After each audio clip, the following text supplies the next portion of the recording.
السلام عليكم، معكم محمود سعد وفيديو جديد. وازيكم يا شباب، عاملين ايه؟ يا رب تكونوا بخير دايما. كالعادة فيديو جديد، وفيديو النهارده هيكون ازاي نضيف افكتات على الصوت بتاعنا في برنامج دافنشي ريزولف. اولا احنا عندنا طريقتين: طريقة ان احنا نضيف افكت على كل تراك الصوت عندنا، وطريقة ان احنا نضيف على مقطع صوتي بس الافكت بتاعنا.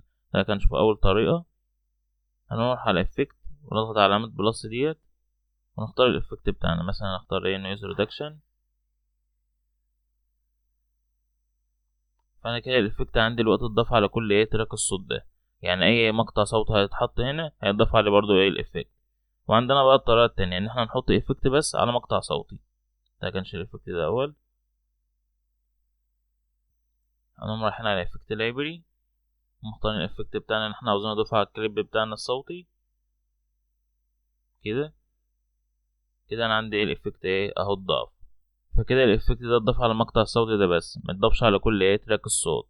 يا ريت لو عجبكم الفيديو اعملوا لايك وشير، ومتنسوش الاشتراك في القناه، والسلام عليكم.